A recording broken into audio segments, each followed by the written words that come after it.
Mu myaka ya vuba ubutegetsi bwa Repubulika ya Demokarasi ya Kongo bwakajeje ubukangurambaga bushingiye ku nyito ya genocide, ijambo risobanurwa na leta ya Kinshasa nka genocide yakozwe ku mpamvu z'inyungu z'ubukungu mu ntambara n'ubwicanyi, ivuga ko byabereye ku butaka bwayo kuva mu myaka 1990. Ku ruhande rwa leta ya RDC, iyi nyito ikoreshwa mu kuvuga ko miliyoni z'abanyekongo bishwe ubwo hasagurwaga umutungo kamere w'igihugu cyabo, by'umwihariko amabuye y'agaciro akenerwa mu ikoranabuhanga rya none nka coltan, tantalum, tungsten n'andi.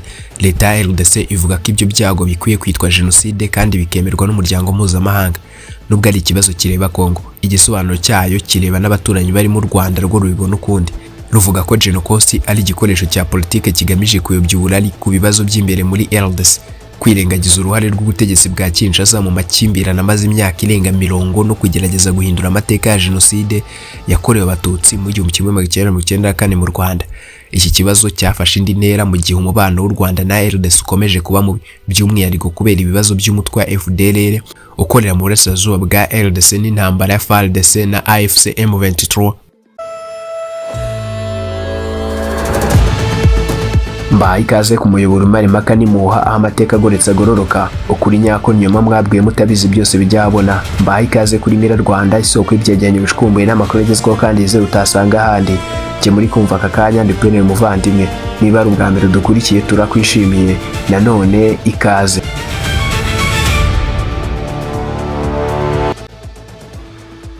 Nubwo ubu genocide ivugwa n'abayobozi bakuru ba RDC, si ijambo rimaze igihe kirekire mu mateka ya politike y'icyo gihugu.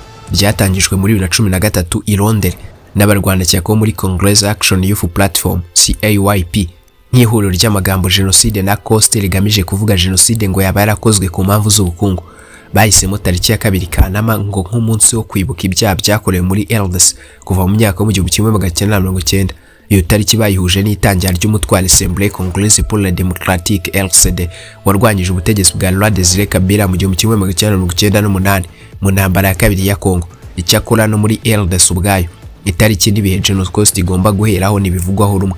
Hari abayihuza no mu 1998, abandi bakavuga 1993 ubwo hatangizwa AFDL ya Laurent Désiré Kabila, mu gihe Fanalevu, ikigega cya leta ya RDC gishinzwe indishyi n'abakorewe ihohoterwa rishingiye ku ntambara n'ibyaha bikomeye, ivuga ko amateka agomba guhera mu 1993 mbere ya genocide yakorewe abatutsi mu Rwanda. Ibo ubwabyo bigaragaza ikibazo cy'inyito kuko ntihari ubwumvikane ku bihivuga, ku byaha biyigize, ku bagize uruhare muri byo cyangwa ku itsinda ryaba ryaribasiwe ku buryo bwateguwe nk'uko amategeko mpuzamahanga asobanura genocide. RDC ivuga ko ari ikibazo cy'ubutabera n'icyubahiro.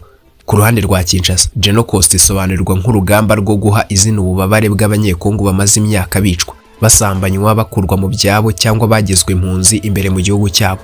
Abashyigikira inyito bavuga ko amakimbirane muri RDC adashobora gusobanurwa gusa nk'intambara zishingiye ku moko cyangwa nk'amakimbirane imbere mu gihugu, ahubwo ko afite ishingiro mu nyungu z'amahanga n'ubucuruzi bw'amabuye y'agaciro.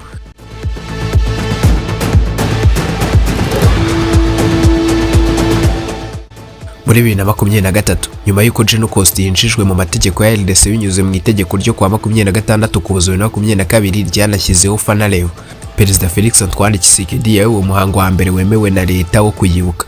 Muri 2025, RDC yafunguye urwibutso rwa genocide, inatangaza ko izibuka izindi nzibutso 6 mu gihugu. Tshisekedi yanagejeje iki kibazo mu muryango w'abibumbye, avuga ko umuryango mpuzamahanga ufite inshingano za politike n'iz'ubumuntu zo kwemera ko ibyabaye muri RDC ari genocide. Dore impamvu u Rwanda rubona genocide nk'intambara ya politike. U Rwanda ruvuga ko iki kibazo atari ukwanga ko ari abanyekongo bapfuye cyangwa bahohotewe. Rwemera ko RDC yagize ibyago bikomeye by'intambara, ubwicanyi, ihohoterwa n'imiyoborere mibi yamaze imyaka myinshi. Icyo u Rwanda rwamagana ni ukugerageza kwita ibyo byaha bya genocide mu buryo ruvuga ko budahuye n'amategeko mpuzamahanga kandi bugakoreshwa mu nyungu za politike zo gushinja u Rwanda no gupfobya genocide yakorewe abatutsi. Minisitiri w'ububanyi n'amahanga w'u Rwanda Olivier Nduhungire yigeze kugaragaza ko genocide atari ijambo rikoreshwa uko umuntu yishakiye. Yavuze ko risobanurwa n'amategeko mpuzamahanga kandi ko ibyaha by'ubukungu cyangwa ibyaha bikorwa ku mpamvu zo gusahura umutungo bigira amazina yabyo: ruswa, imiyoborere mibi, kunyereza umutungo wa rubanda n'ibyaha byibasiye inyoko muntu bitewe n'uko byakozwe. Ibi ni by'u Rwanda rushingira ruvuga ko kuba RDC yarahuye n'amakuba adasanzwe bidahita bivuga ko buri bwicanyi bwose bwitwa genocide. Mu mategeko mpuzamahanga, genocide isaba kugaragaza umugambi wo kurimbura itsinda ririnzwe n'amategeko, ari ryo itsinda rishingiye ku bwoko, irangamimerere cyangwa idini. Iyo umugambi nk'uwo utagaragajwe neza, ibyaha bishobora kuba ibyaha by'intambara cyangwa ibyaha byibasiye inyokomuntu, ariko ntibihita biba jenoside.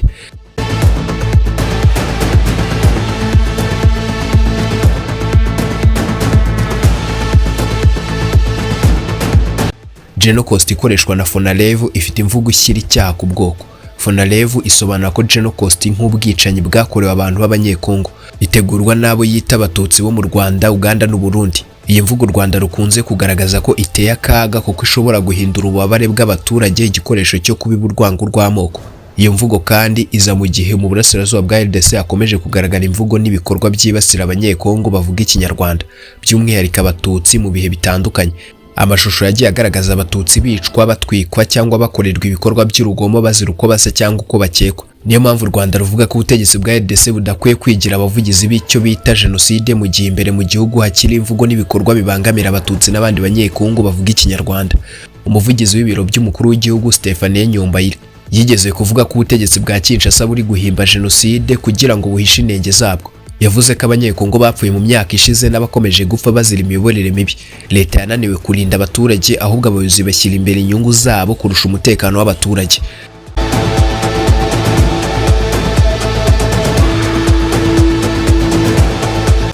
Genocost yahindutse igikoresho cy'incengezamatwara. Ubukangurambaga bwa RDC bwo kwemeza amahanga Genocost bwahuriranye n'iyubura ry'intambara mu burasirazuba bwa RDC, aho Kinshasa ishinze u Rwanda gushyigikira FCM23. Umushakashatsi Pierre Boisret wo mu kigo Eblet yavuze uburyo Kinshasa ikoresha inyito bushobora kuba bugamije kugaragaza ko ububabare bw'abanyekongo bungana cyangwa burutu bw'abanyarwanda baza jenoside yakorewe abatutsi, bityo bikambura u Rwanda icyo yise uburemere bwihariye mu rwego rw'imyitwarire ukomora ku mateka yo mu 1994. Impuguke mu mategeko mpuzamahanga zagaragaje ko gukoresha inyito itaramenyekana mu rwego rw'amategeko bishobora kugorana, kuko leta zidashobora guhatirwa kwemera icyo zitigeze zemeranyaho. Aha niho u Rwanda rushingira ruvuga ko kuba hari ibyaha byakorewe muri RDC bigomba gukorwaho iperereza, ababigizemo uruhare bagashyikirizwa ubutabera, ariko bitanyuze mu guhimba inyito nshya ikoreshwa mu kurwana intambara ya politiki.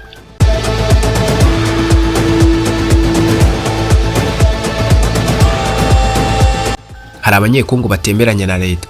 Abatangije ubukangurambaga bwa Genocost batangiye gushidikanya ku buryo leta ya RDC ibukoresha. CAYP, ihuriro ryatangije inyito, ryanenze ubukangurambaga bwa Kinshasa isanga burimo kuba bwinshi mu nama, ibiganiro n'ibikorwa byo kwiyerekana, aho gushyira mu bikorwa ingamba zifatika zo kurengera abaturage no gufasha abahuye n'ibyaha.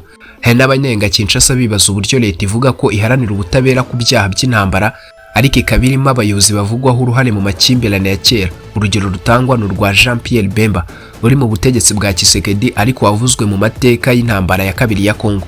Hari abandi bavuga ko gushaka ubutabera bitagomba kunyura mu gukoresha amateka nabi, mu gutwerera ibyaha ubwoko runaka cyangwa mu gushaka guhangana n'amateka ya jenoside yakorewe abatutsi.